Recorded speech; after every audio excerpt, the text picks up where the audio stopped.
PPAO, en fait, est un des grands projets majeurs du ministère qui a été développé dans le cadre du PNIAS. Et le PPAO a été développé en réalité pour apporter les réponses aux préoccupations soulevées dans la sous-composante 4 du PNIAS, donc qui traite de la recherche et de la vulgarisation. Bon, le PPAO aussi a cette dimension régionale parce qu'en fait, c'est un programme initié par la CEDEAO, donc auquel un certain nombre de pays de la sous-région, 13 des 15 pays de la CEDEAO participent. Donc en termes d'objectifs, en fait, il vise en fait à développer au niveau de la sous-région une agriculture compétitive, une agriculture qui permette vraiment aux producteurs de pouvoir se mettre sur le marché. Disons que le programme vise à terme à créer au niveau de la sous-région un espace où il y aura une circulation beaucoup plus facile des technologies qui permettront d'améliorer vraiment la productivité. En tant que programme sous-régional, donc l'objectif c'est de créer au niveau de l'espace une agriculture compétitive. Bon, au niveau national, comme je le disais, puisque le PPAO participe à la réalisation du sous-programme 4 du PNIAS, donc qui vise en fait aussi à améliorer la productivité agricole en agissant sur, disons, 3 grands leviers principaux. D'abord sur la recherche, pour améliorer la capacité de mise à disposition des technologies, la vulgarisation, pour permettre aux utilisateurs d'avoir accès aux technologies, et l'autre dimension, c'est qui est la dimension sous-régionale, pour améliorer la coopération avec les pays de la sous-région, de façon à faciliter la circulation de la technologie, pour qu'une technologie qui est disponible dans la sous-région puisse être profitable aussi au niveau des autres régions.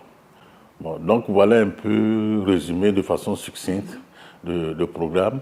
Bon, pour ce qui nous concerne, le projet Togo, sa mise en œuvre a commencé en décembre 2011.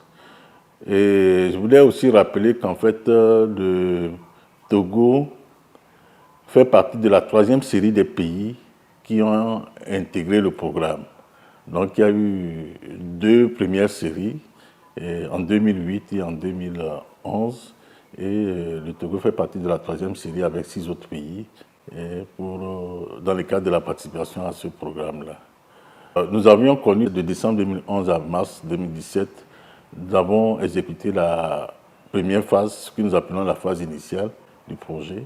Et depuis juin 2017, cela jusqu'à décembre 2019, nous sommes dans une phase additionnelle. Globalement, le coût du financement du PPAO fait 22 millions en termes de contribution de la Banque mondiale, parce que la phase initiale a été financée à 12 millions par la Banque mondiale et l'État à 4 millions de dollars par l'État. Et au niveau de la phase additionnelle, la banque a financé 10 millions de dollars et puis l'État 2 millions. Donc, ce qui fait globalement un financement de la banque de 22 millions, composé en partie de dons, parce que les 12 millions de la phase initiale ont été plutôt un don, et puis les 10 millions de la phase additionnelle ont été un crédit que la banque a consenti à l'État. Donc, en termes d'intervention, le PPAO couvre tout le pays et travaille principalement sur 5 filières prioritaires aujourd'hui. En fait, c'était 4 à la phase initiale. Donc, il y avait la filière maïs, la filière riz, la filière ovin caprin et puis la filière volaille. Bon, donc, avec la phase additionnelle, la filière soja s'est ajoutée. Et en réalité, c'est des filières de concentration.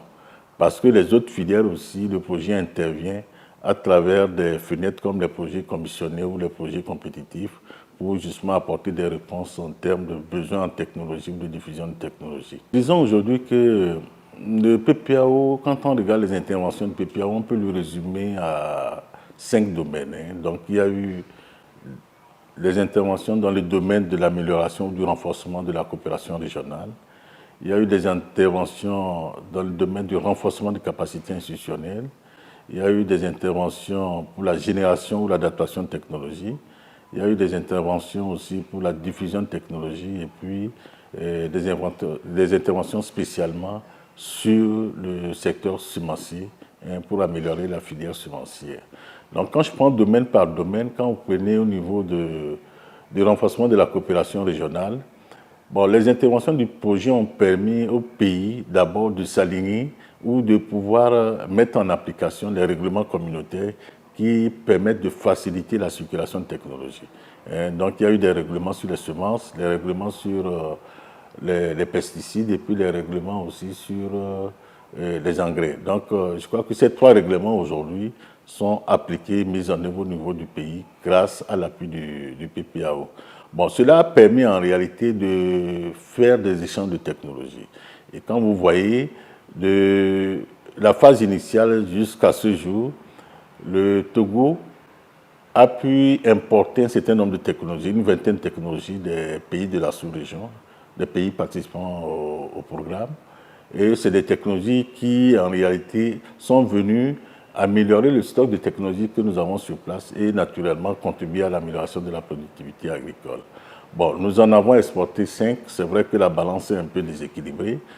Donc nous avons plus importé qu'exporté. Mais cela déjà pour dire que l'ouverture vers ces échanges-là a été facilitée par le projet. Et je crois que même après le projet, c'est des échanges qui vont continuer parce que avant le projet, c'est des échanges qui ne se faisaient pas. Aujourd'hui, au moins, les ponts sont créés et je crois que les échanges de technologies sont devenus une réalité aujourd'hui au niveau de la sous-région. Bon, donc, quand on regarde dans le domaine du renforcement institutionnel, donc, il y a eu, par rapport aux différents services, parce que les plus gros partenaires du projet, c'était les services de recherche et de vulgarisation. Donc, au niveau du service de recherche, l'ITRA notamment, l'Institut togolais de recherche agronomique, comme l'ICAT pour la vulgarisation, disons que les renforcements de capacité se situent à 2 niveaux. Il y a des renforcements au niveau institutionnel et des renforcements de capacité des infrastructures qui ont permis au niveau de l'ITRA de réhabiliter un certain nombre de laboratoires et de les équiper aussi. Au niveau de l'ICAT, de réhabiliter les centres de formation agricole, 3 centres de formation agricole et certaines agences de l'ICAT, d'équiper l'ITRA comme l'ICAT de matériel roulant, surtout l'ICAT avec les conseillers agricoles justement pour assurer leur mobilité. Parce que comme vous le savez, c'est des conseillers agricoles constituent un peu les derniers du maillon du dispositif et c'est eux qui en réalité assurent la proximité avec les producteurs. Donc les moyens de déplacement leur permettraient d'assurer un encadrement beaucoup plus grand et assurer leur mobilité pour vraiment faire un encadrement beaucoup plus grand. En termes de renforcement des infrastructures, nous avons, pour ces 2 structures-là, je crois qu'il y a aussi un certain nombre d'outils qui ont été aussi produits et pour l'ITRA et pour l'ICAT justement, pour leur permettre d'améliorer leur efficacité. Donc l'autre dimension des renforcements qui ont été faits, c'est au niveau des capacités humaines. Donc là-dessus, il y a eu le projet a soutenu des formations diplômantes, que ce soit pour l'ITA ou pour l'ICAT, pour des gens qui ont préparé des doctorats ou des masters. Bon, avec le financement additionnel, cela s'est étendu à d'autres structures. Et aujourd'hui, vous avez au niveau du ministère un certain nombre de services qui ont vu leur cadre formé, soit en master. C'est le cas de la DPA, je veux dire, de la direction de la pêche et de l'aquaculture, où vous avez des gens qui sont en train d'être formés en master pour justement pouvoir renforcer les compétences à ce niveau.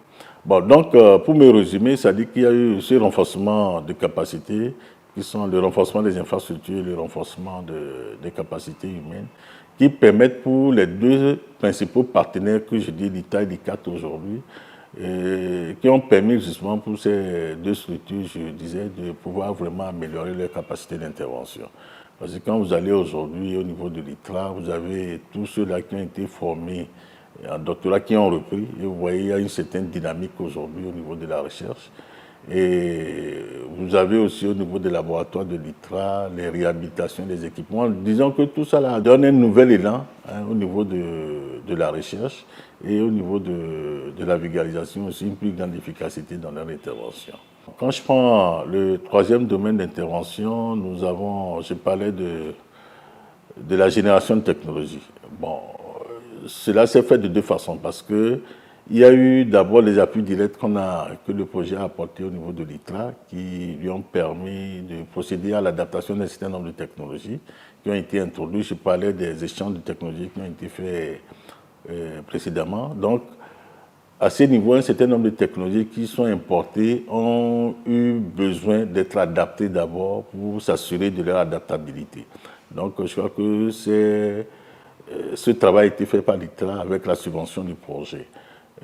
Nous avons aussi, pour les autres types de génération de technologies, cela, justement, nous a amené à financer des sous-projets compétitifs.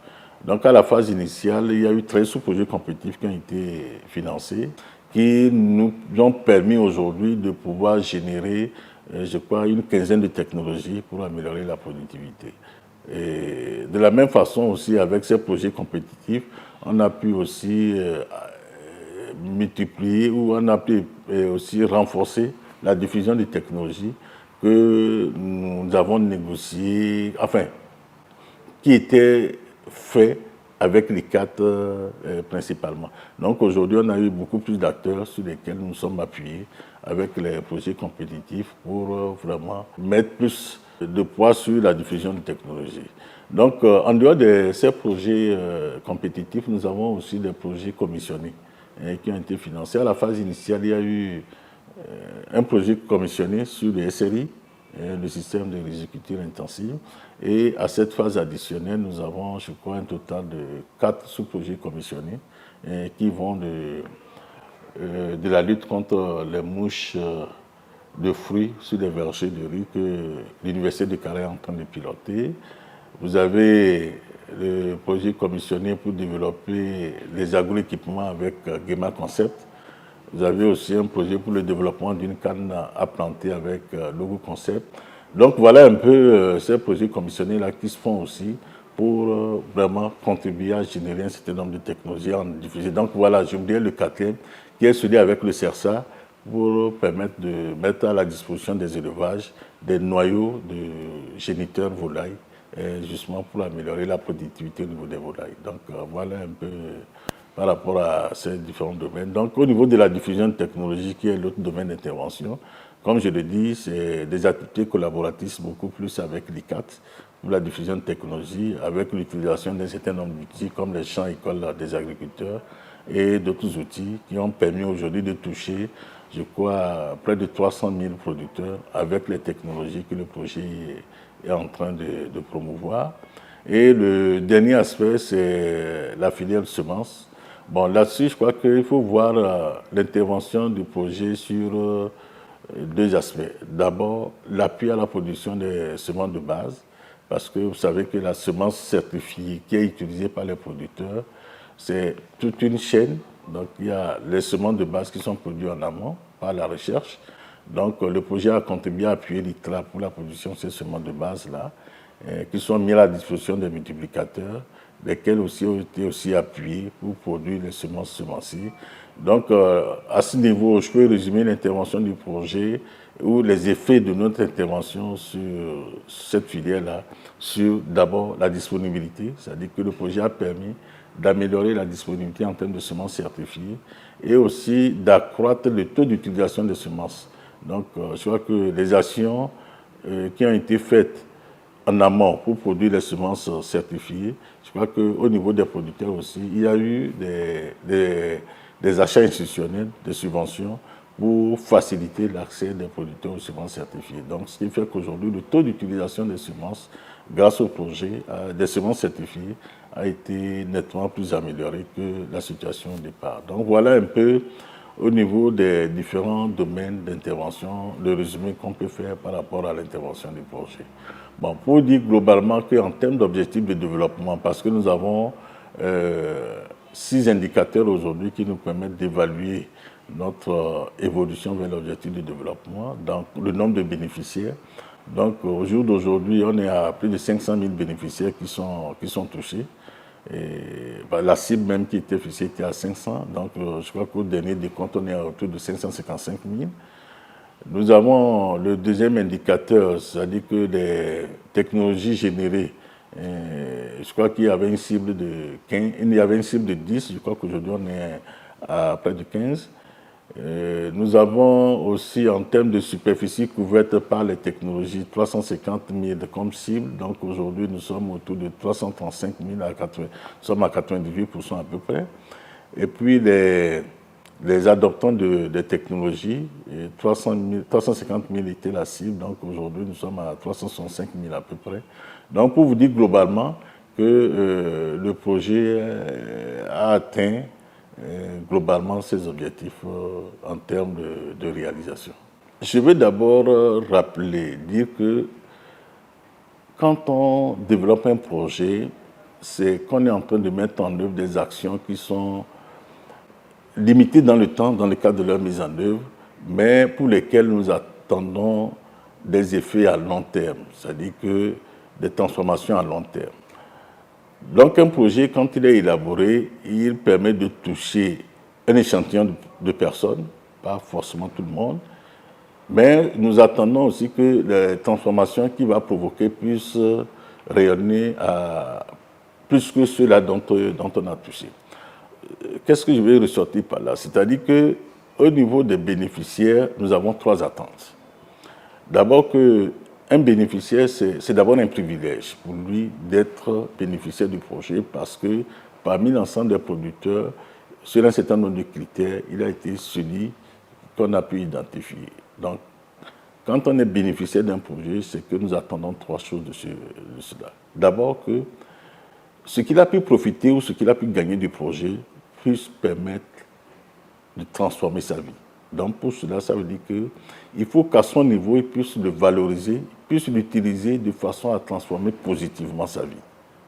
Ça, c'est d'abord la première chose. Parce que le but des projets, en réalité, c'est de transformer positivement la vie pour que le bien-être des producteurs puisse s'améliorer. Bon, pour les projets de domaine agricole comme le PPAO, en réalité. Donc, au bout de notre intervention, et par rapport à ce qu'on a pu toucher, on espère que le bénéfice qu'ils ont du projet ait pu améliorer leurs conditions de vie, ait pu leur permettre de gagner plus de revenus, bon bref, ait pu permettre un mieux-être au niveau de leur existence.